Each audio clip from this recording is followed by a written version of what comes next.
Daniel chapter 11. And I, in my turn, have been helping him out as best as I can ever since the first year in the reign of Darius the Mede, the kings of the south and the north. But now, let me tell you the truth of how things stand.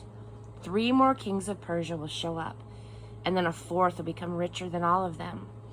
When he senses that he is powerful enough as a result of his wealth, he will go to war against the entire kingdom of Greece. Then a powerful king will show up and take over a huge territory and run things just as he pleases.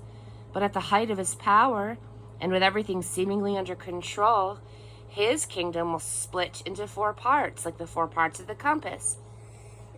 But his heirs won't get in on it. There'll be no continuity with his kingship. Others will tear it to pieces and grab whatever they can get for themselves. Next, the king of the south will grow strong, but one of his princes will grow stronger than he and rule an even larger territory. After a few years, the 2 of them will make a pact, and the daughter of the king of the south will marry the king of the north to cement the peace agreement. But her influence will weaken, and her child will not survive. She and her servants, her child and her husband will be betrayed. Sometime later, a member of the royal family will show up and take over. He will take command of his army and invade the defenses of the king of the north and win a resounding victory. He will load up their tin gods and all the gold and silver trinkets that go with them and cart them off to Egypt. Eventually, the king of the north will recover and invade the country of the king of the south, but unsuccessfully. He will have to retreat.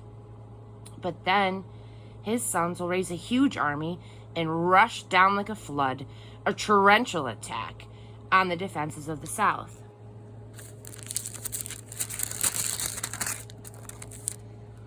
Furious, the king of the south will come out and engage the king of the north and his huge army in battle and rout them. As the corpses are cleared from the field, the king, inflamed with bloodlust, will go on a bloodletting rampage, massacring tens of thousands. But his victory won't last long, because the king of the north will put together another army bigger than the last one, and after a few years he'll come back to do battle again, with his immense army and endless supplies. In those times, many others will get into the act and go off to fight against the king of the south. Hotheads from your own people, drunk on dreams, will join them, but they'll sputter out. When the king of the north arrives, he'll build siege works and capture the outpost fortress city. The armies of the south will fall to pieces before him. Not even their famous commando shock troops will slow down the attacker. He'll march in as big as you please, as if he owned the place. He'll take over that beautiful country, Palestine, and make himself at home in it. And then he'll proceed to get everything, lock, stock, and barrel in his control. He'll cook up a peace treaty and even give his daughter in marriage to the king of the south in a plot to destroy him totally. But the plot will fizzle. It won't succeed. Later, he'll turn his attention to the coastal regions and capture a bunch of the prisoners. But a general will step in and put a stop to his bullying ways. The bully will be bullied. He'll go back home and tend to his own military affairs, but by then, he'll be washed up and will soon be heard of no more. He will be replaced shortly by a real loser. His rule, reputation, and authority is already in shreds, and he won't last long.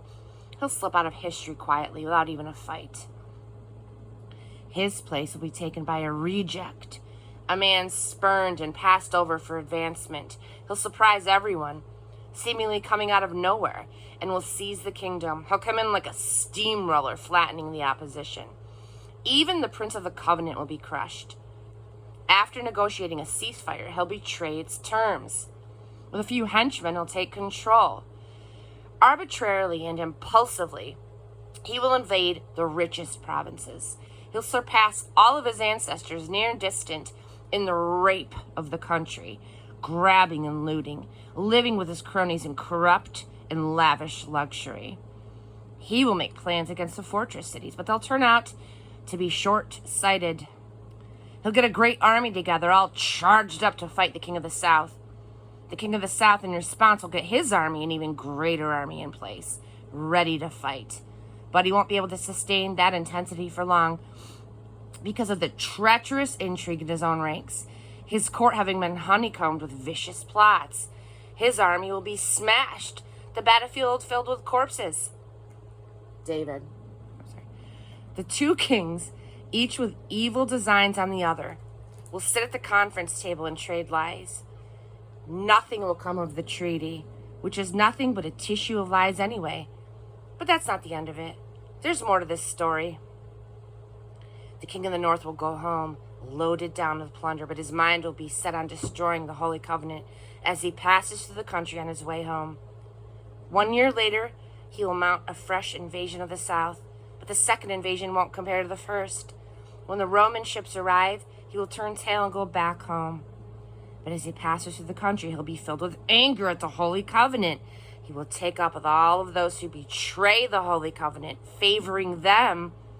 The bodyguards surrounding him will march in and desecrate the sanctuary and the citadel. They will throw out the daily worship and set up in its place the obscene sacrilege. The king of the north will play up to those who betray the Holy Covenant, corrupting them even further with his seductive talk. But those who stay courageously loyal to their God will take a strong stand. Those who keep their heads on straight will teach the crowds right from wrong by their example.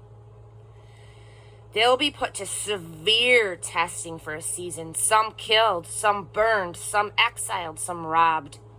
When this testing is intense, they'll get some help, but not much. Many of the helpers will be half-hearted at best. The testing will refine, cleanse, and purify those who keep their heads on straight and stay true, because there's still more to come. Meanwhile, the king of the north will do whatever he pleases. He'll puff himself up and posture himself as great as any god. He will even dare to brag and boast in defiance of the God of gods. And he will get by with it for a while, until this time of wrathful judgment is completed, for what is decreed must be done. He will have no respect for the gods of his ancestors, not even that popular favorite among women, Adonais. Contemptuous of every god and goddess, the king of the north will puff himself up, greater than all of them. He'll even stoop to despising the God of the holy ones. And in the place where God is worshipped, he will put on exhibit with a lavish show of silver and gold and jewels, a new God no one has ever heard of. Marching under the banner of a strange God, he will attack the key fortress. He will promote everyone who falls in line behind this God, putting them in positions of power and paying them off with grants of land. In the final wrap-up of this story, the king of the south will confront him, but the king of the north will come at him like a tornado, unleashing chariots and horses and an armada of ships. He will blow away anything in his path. As he enters into the beautiful land, people will fall before him like dominoes. Only Edom, Moab, and a few Ammonites will escape. As he reaches out, grabbing country after country, not even Egypt will be exempt.